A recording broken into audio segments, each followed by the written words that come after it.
네, 경제 이슈를 심층 분석하고 최신 고용 동향을 살피는 고용브리핑 365 시간입니다. 오늘도 역시 한지혜 기자와 함께하겠습니다. 안녕하세요. 안녕하세요. 네.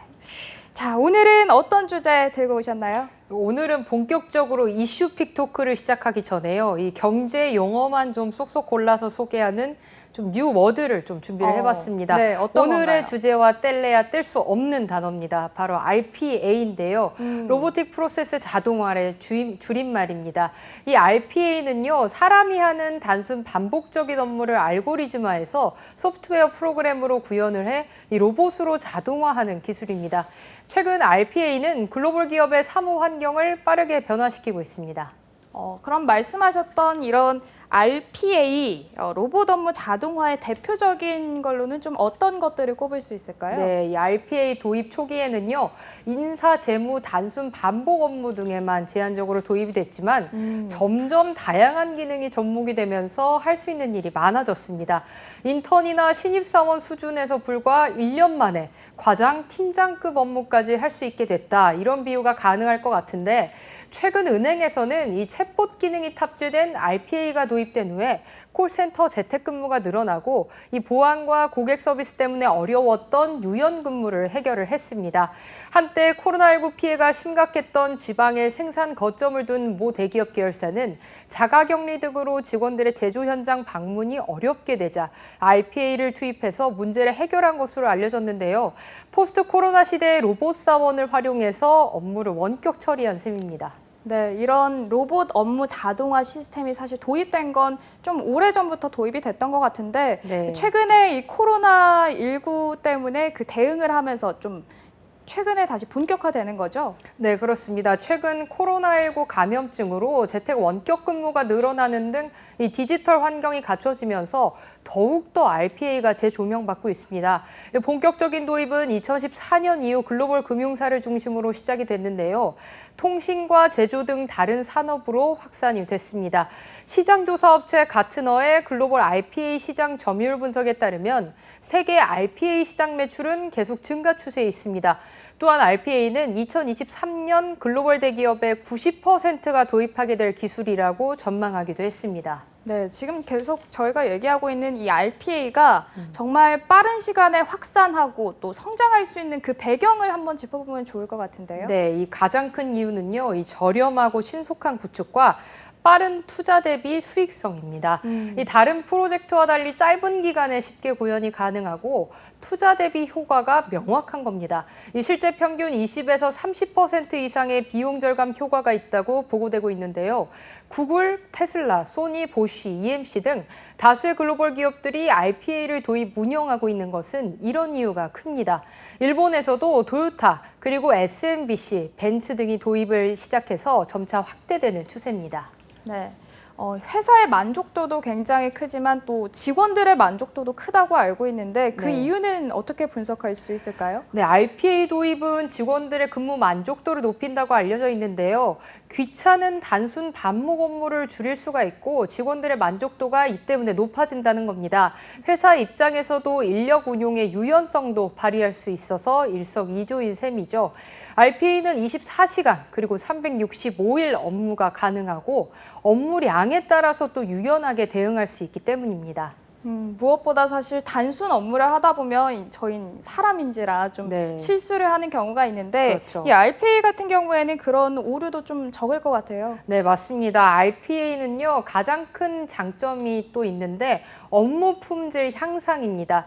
수작업에서 발생하는 실수를 방지할 수 있고 또 업무 투명성을 높일 수가 있어서 관리에도 효율적이라고 합니다.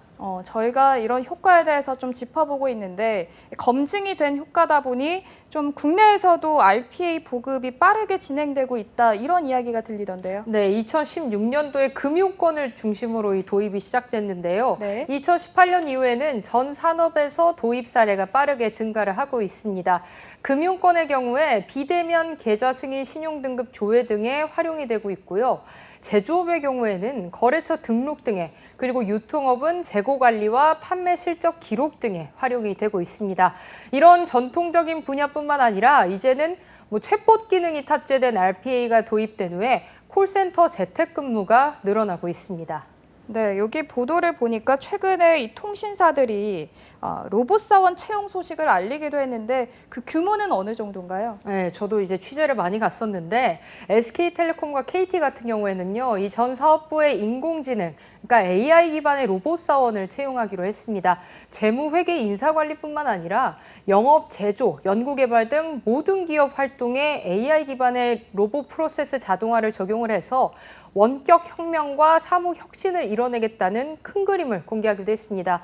뿐만 아니라 LG전자 역시 연말까지 로봇 업무 자동화 적용 업무를 2배 가까이 늘릴 계획이라고 밝혔습니다. 네, 이렇게 RPA 시장이 커지면서 기술 개발의 속도와 경쟁도 가속화되고 있다고 하는데요. 그렇다면 우리나라에서 이 RPA의 기술력은 어느 정도인가요? 네, 우리나라는요, 일단 미국이나 일본 등보다 RPA 도입은 좀 늦었습니다. 그렇지만 빠른 속도로 다양한 활용 사례를 만들어가고 있습니다. 떠오르는 RPA 시장을 선점하기 위해서 국내 IT 서비스 업계 대표 주자들이 뛰어들었는데요. 삼성 SDS와 LG CNS 등 업체들은 이미 다양한 RPA를 자체 개발을 해서 그룹사와 고객사에 제공하고 있는 상황입니다.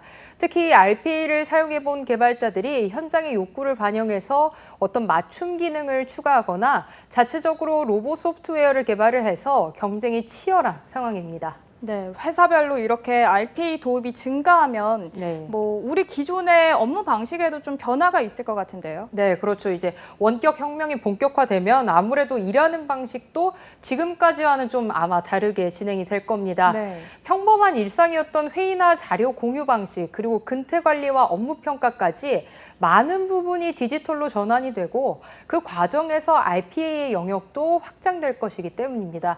이 한국의 경우에는요, 올 들어서 회사당 도입 규모가 크게 늘면서 기업의 직무 구조 전체가 변화할 조짐을 보이고 있기도 합니다.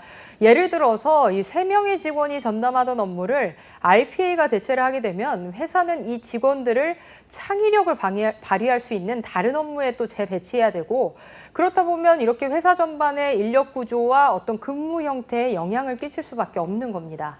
네, 24시간 이렇게 일을 하는 로봇 사원이 생기면 사실 우리 그런 생각 좀 많이 하잖아요. 네. 내 밥그릇이 뺏기는 건 아닐까. 네. 좀 이런 부분에 대한 우려들도 계속해서 나올 것 같아요. 그렇습니다. 아무래도 이게 내 일자리가 뺏긴다 이런 불안감도 굉장히 커질 것 같기는 한데요. 어떻게 보면은 또 당연해 보이기도 합니다.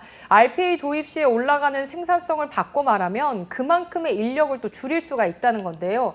문제는 이 같은 일자리 감소의 충격을 흡수할 수 있는 장치를 기업들이 마련할 수 있느냐가 앞으로의 관건이 될 것으로 보입니다. 앞으로 지점도 공론화할 시점이 됐다는 목소리가 나오는데요. 이 전문가들은 사무 자동화와 디지털 혁신에 성공을 하려면 회사 인적 자원을 최적화하고 전체 업무 구조를 혁신한다는 관점에서 접근해야 된다고 지적하기도 합니다. 네, 알겠습니다. 오늘 저희가 이야기했던 이런 디지털화가 오히려 일자리를 잃게 만든다는 그 우려, 21세기 인류의 오래된 고민이기도 한데요.